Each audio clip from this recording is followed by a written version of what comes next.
आपको सेशन है कैमरा से अचानक कैसे पार्टी रख मतलब कितनी खुश हो गए आप लोग? बेसिकली मिसेस भल्ला जो है वो कंपटीशन में रहती है। ओके, बेसिकली मिसेस अय्यर और मिसेस भल्ला के दरमियान एक कंपटीशन चलता रहता है। तो एक किटी पार्टी के दौरान उन्होंने सोचा मिसेस भल्ला ने कि किसी सेलिब्रिटी को बुलाया जाए। उनकी फ्रेंड्स ने ये मशवरा दिया। तो मिसेस अय्यर किसी को बुलाना चाह रही थी जो कि सेलिब्रिटी नहीं थे। अब मिसेस भल्ला ने कहा कि मैं जो है ना बुलाकर किसी ऐसे बंदे को बुलाऊं कि ये मैं लेट डाउन कर सकूं बेसिकली। और इत्तेफाक ऐसा हुआ कि अर्जुन और दीपिका मिल गए। तो she is over the moon, बल्कि मिसेस भल्ला की जबान में कहना चाहिए शी इज ओवर द सन। अच्छा, क्या कहेंगे इशिता, मतलब आपकी सासू माँ खुश हो गई? उनकी जो चाहती थी वो। मेरी जो सासू माँ है वो सुपर इंटेलिजेंट है। मतलब ऐसा कमाल का आइडिया लगा के डाला कि नीचे से सेलिब्रिटी निकल रहा है, आप उनको पकड़ के बुद्धू बना के ऊपर ले आए फाइंडिंग फैनी के लिए। उन्हें फैनी ढूंढने के लिए उनको ऊपर तक लेकर आ गए अय्यर हाउस में। This was too amazing mummy ji. Thank you, thank you. आप ढूंढ रहे थे फैनी को, यहाँ फैनी की तलाश में भी आए वो लोग, क्या फैनी उन्हें मिली? अभी तक तो नहीं मिली, मेरे ख्याल से 12 तारीख को मिलेगी थिएटर्स में। हाँ, 12 तारीख को मिलेगी। किस तरह से मेहमान नवाजी की आपने उन दोनों की? हमने उन्हें असली देसी घी के खालिस पंजाबी पकोड़े समोसे वगैरह खिलाए। दीपिका ने तो खाया भी नहीं होगा, इतनी दुबली सी। नहीं, आई वॉज एक्सपेक्टिंग कि वो नहीं खाएंगी, लेकिन वो खा रही थी। और मैं सरप्राइज थी कि फिर इनकी स्मार्टनेस का राज क्या है। इशिता, दीपिका आप नहीं थी सीन में, हम आपको इंतजार करते पल के बिछा के। नहीं, एक्चुअली हमारे यहाँ 2 रॉक स्टार्स हैं, मम्मी जी एंड मेरी अम्मा। तो जब वो दोनों हैं तो फिर तो दीपिका का फुल एंटरटेनमेंट हुआ होगा यहाँ पे। नॉटी गर्ल, छेड़ती है सास को। अच्छा, वैसे हमेशा देखा गया है कि मिसेस जो भल्ला है वो किसी को छोड़ती नहीं है बिना सुनाए। आज उन दोनों को बिना सुनाए छोड़ दिया, ऐसे कैसे? नहीं, मिसेस भल्ला बेसिकली बहुत जेनरस और काइंड है। और पंजाबी में कहते हैं ना कि जेहो जी जुत्ती ओहो जी, जेहो जी मुंह ओहो जी जुत्ती, या जेहो जी मुंह ओहो जी चपेड़।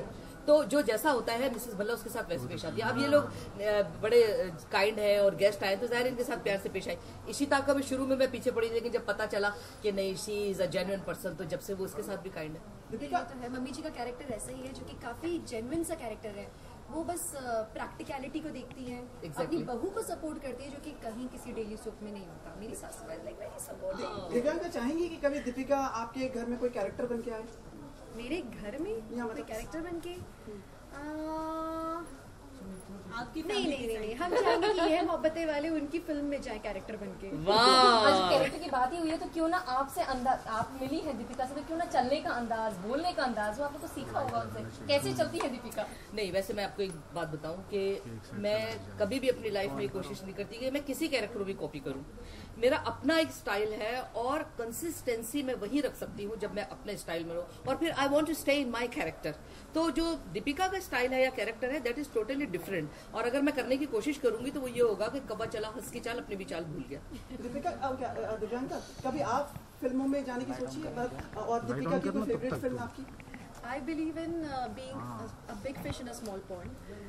So भले ही मैं यहाँ पर हूँ, टीवी इंडस्ट्री में हूँ, काफ़ी अच्छा काम कर रही हूँ, बहुत अच्छे किरदार निभाने का मौका मिला है अब तक पिछले 8-9 सालों में, बहुत सारे अवार्ड्स जीते हैं। सो मैं ये कहीं भी नहीं कहूँगी कि मैं अनसेटिस्फाइड हूँ एज एन एक्ट्रेस। एंड सब चाहते हैं बड़े पर्दे पे जाना, पर मुझे लगता है अगर मुझे कोई उतना दमदार कैरेक्टर मिले जिसे प्ले करके लगे कि हाँ यार कुछ काम किया, तो मैं करूँगी। अदरवाइज मुझे नहीं लगता कि सिर्फ फिल्मों के पीछे भागना पसंद है। बायोपिक करना चाहेंगे आप? कोई बायोपिक? आई नो, बायोपिक्स तो सबसे ज़्यादा इंटरेस्टिंग होती है क्योंकि आपको रिसर्च करने का मौका मिलता है। आप एक अलग किरदार बनते हैं जो कि असल किरदार है, तो आप जब असल ज़िंदगी के करीब जाते हैं तो चीज़ और ज़्यादा इंटरेस्टिंग हो जाती है। कोई फेवरेट मतलब कोई जिसको कभी सोचा आपने, कभी पढ़ते हुए या कभी कि ये मतलब इस इंसान की जीवनी में जीना चाहूँगी? वही, और जस्ट टू कंटिन्यू इस क्वेश्चन, वही कोई ऐसा ड्रीम डायरेक्टर जिसके साथ आप अपनी डेब्यू फिल्म करना I would love to work with Sanjay Leela Bhansali, love to. बाकी बायोपिक किसके नाम पर होनी चाहिए सोचिए आप। Lakshmibai, Rani Lakshmibai. I know, but उनके नाम पे बायोपिक बनना, वैसे उन पे बहुत सारी हिस्टोरिकल मूवीज़ तो बन ही चुकी हैं, सीरियल्स भी बने हैं, तो बायोपिक बन चुके होते, कुछ और अलग हटकर करना चाहूँगी। अच्छा, एक अंतिम प्रश्न पूछना चाहूँगी, वो जैसे उनसे भी पूछा था, देश में विपदा का समय है, कश्मीर में लोगों को, तो उसके बारे में कोई आप सांत्वना कुछ शब्द कहना चाहेंगे? लुक सेंटर, मैं ये चाहूँगी कि गवर्नमेंट ज़्यादा से ज़्यादा हेल्प करे, सिर्फ गवर्नमेंट ही नहीं, सारे के सारे इंडियन सिटीजन भी मिलकर जितनी ज़्यादा हेल्प प्रोवाइड करवा सकते हैं वहाँ पर पहुँचा सकते हैं। उतनी हेल्प पहुँचाएँ, because this is the worst thing that could happen to anyone. Floods में लोगों के घर बह गए हैं, उनके पास खाने पीने को नहीं है। ये सबसे ज़्यादा तकलीफ देह समय होता है जब आपके सर पे छत ना हो। तो हम जितनी मदद पहुंचा सकें हम करना चाहिए। आप कुछ कहना चाहिए? जी बिल्कुल, मैं कहना चाहूँगी मुझे अगर मौका मिले तो मैं ऐसे इवेंट्स ऑर्गेनाइज करना चाहूँगी। एज अ राइटर मैं शायरा भी हूँ, तो अपनी शायरी के ज़रिए मैं लोगों के दिलों तक पहुँचूँ और उनके बुलंद जज्बात से मैं अपील करूँ कि वो दिल खोल कर अतियात दें। और ख़ुद भी अगर मैं कोई ऑर्गेनाइज कर सकूँ शो जिसमें सारा डोनेशन इस पर्पज़ के लिए चल जाए, तो I would be very glad. Thank you so much. Bye everyone. Thank you. आगे जाना राजा।